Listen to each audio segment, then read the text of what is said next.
Welcome to Morganable, where we serve you with authentic news, stories, documentaries, updates, and magazine-style insights on our society and the larger world, and more importantly, about places that fall under the radar of the mainstream media machinery. We invite you to embark on this exciting journey of enlightenment with us. Morganable, your vehicle of enlightenment.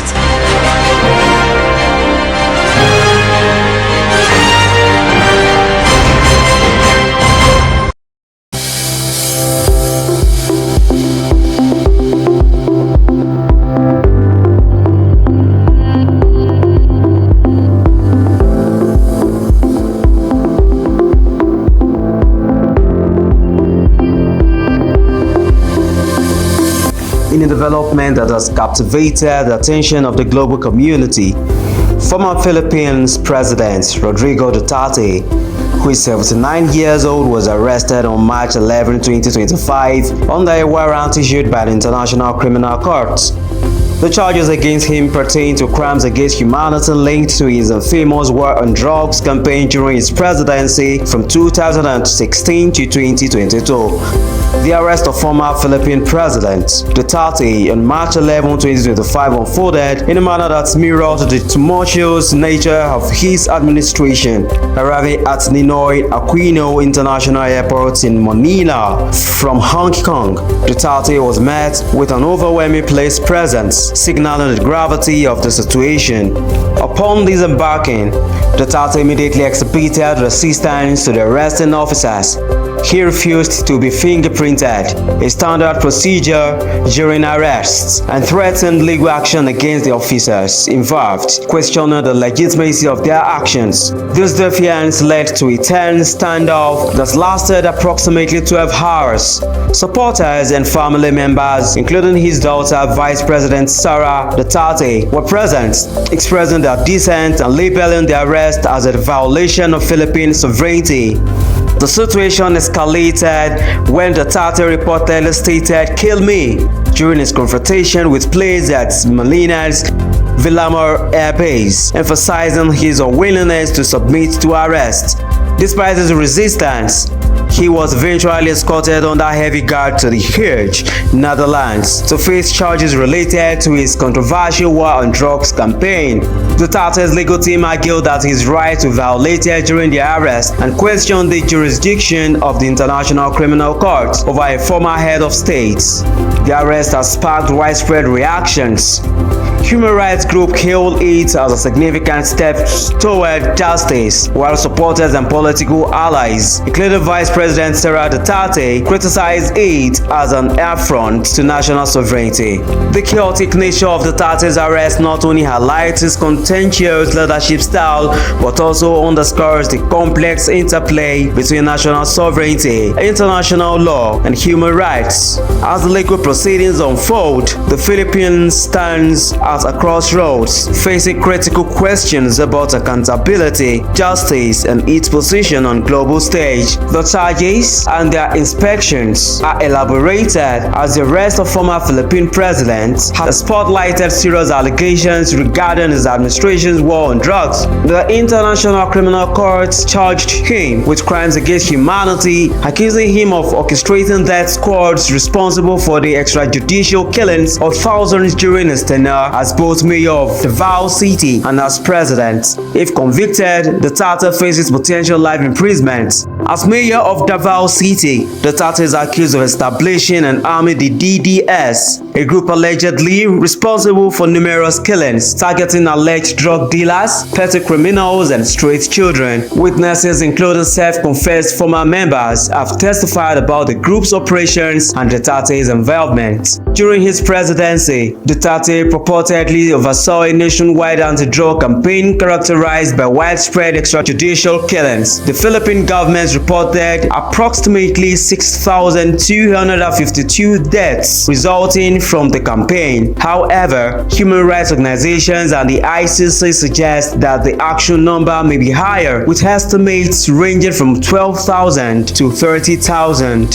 Following his arrest, Duterte was transferred to the Hague, Netherlands, to face these charges. The case underscores the ICC's role in addressing alleged crimes committed by state actors, reinforcing the principle that no one is above the international law. The proceedings highlight tensions between national sovereignty and international legal obligations, especially considering the Philippines' withdrawal from the ICC in 2019. The trial's outcome could influence the Philippines' political dynamics, particularly concerning the Duterte's family's ongoing involvement in national politics. The arrest has already intensified political unrest, especially between the Duterte and Marcos families, with Vice President Sara Duterte facing impeachment over allegations of corruption and involvement in a plot against President Ferdinand Marcos Jr. As the trial progresses, the international community will closely monitor developments, assessing both the legal proceedings, fairness, and the broader geopolitical ramifications. The arrest has ignited a political firestorm in the Philippines, particularly between the Duterte and Marcos families. Sara Duterte, the former president's daughter and current vice president, faces impeachment over allegations of large-scale corruption and involvement in a plot to assassinate President Ferdinand Marcos Jr. This revelation has intensified an already volatile political climate, with both families embroiled in a public feud that threatens to destabilize the nation's governance. This revelation has sent shockwaves through the country, escalating the already intense political rivalry between the Duterte and Marcos families. For years, these two families have been at the center of Philippine politics, and now their feud has moved to a dangerous new level. The allegations against Sara Duterte are seen as a direct attack on the Marcos administration, with some speculating that accusations are politically motivated, designed to undermine Marcos Jr.'s rule and destabilize his governance. The accusations have ignited a wave of political turmoil, creating deep divisions within the ruling elite and among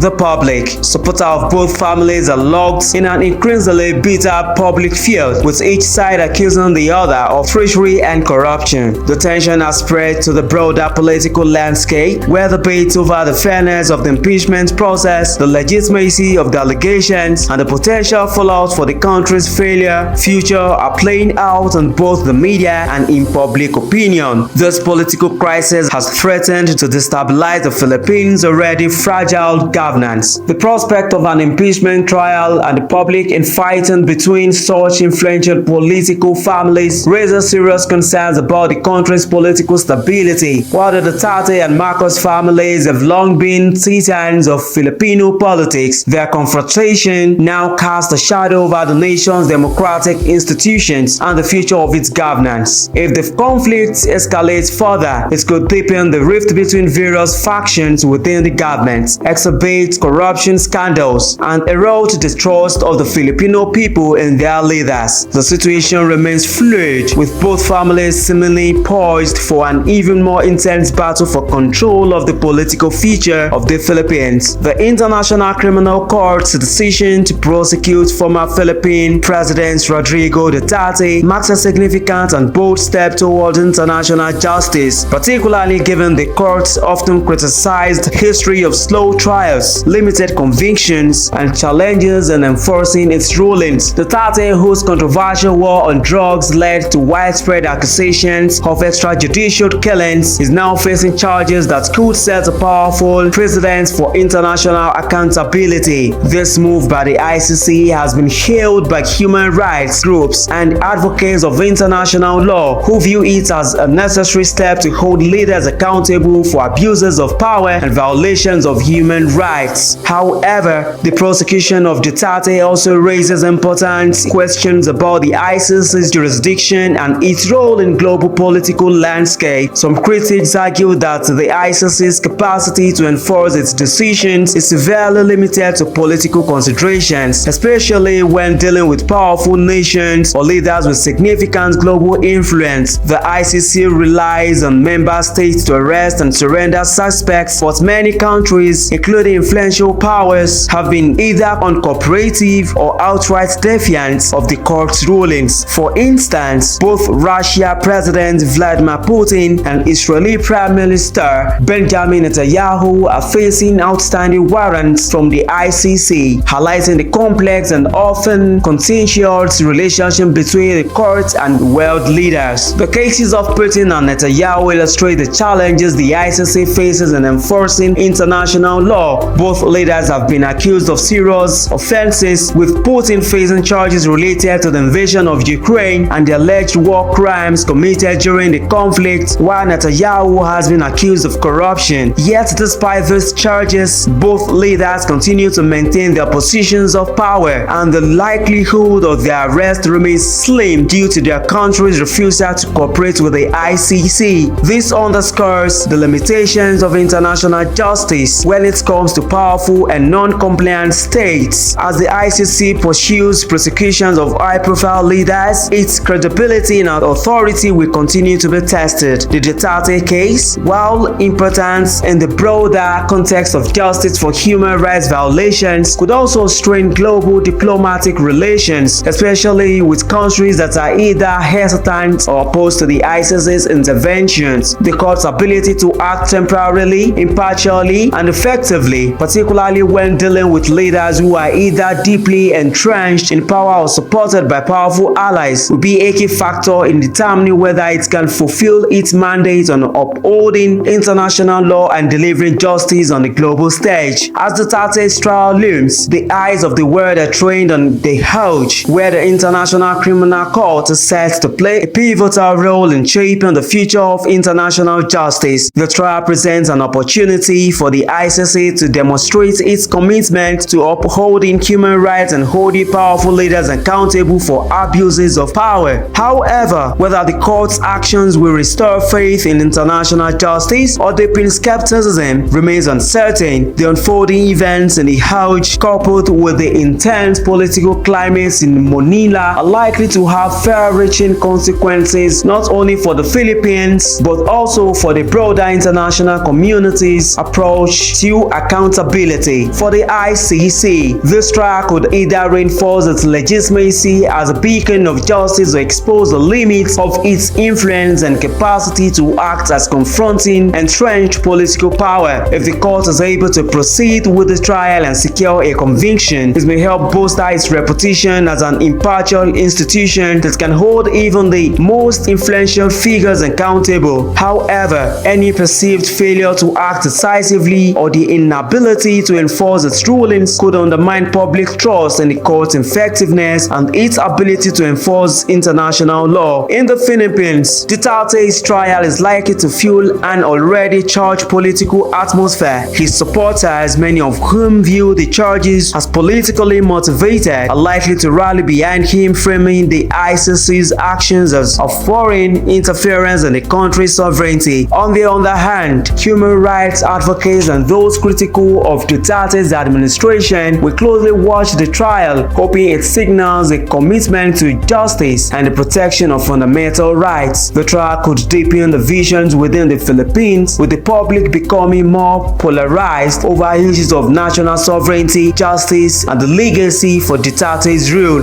Globally, the outcome of Duterte's trial could influence how other nations and international organizations approach issues of human rights and accountability. It may set a precedent for how far cases involving sitting or former leaders are handled, potentially reinforcing the ICC's role as a key actor in addressing impunity on the world stage. Conversely, it could also raise unconfirmable questions about the ICC's limitations and broader geopolitical complexities of enforcing international law. Ultimately, the road ahead will be shaped by how both the ICC and the Philippine government navigate the trial, as well as how the global community responds to the evolving situation. As the case progresses, it will continue to test the balance between national sovereignty and international justice, highlighting the challenges of holding powerful figures accountable while maintaining diplomatic relations in an increasingly interconnected world. The outcome of this trial could set a significant precedent for future cases of international international justice and provide critical insights into the viability of global institutions in addressing human rights violations.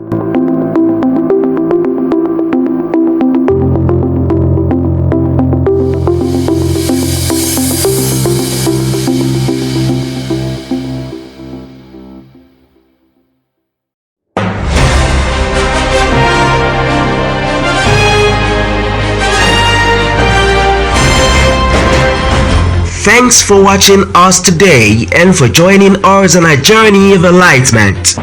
Morganable, the vehicle of enlightenment.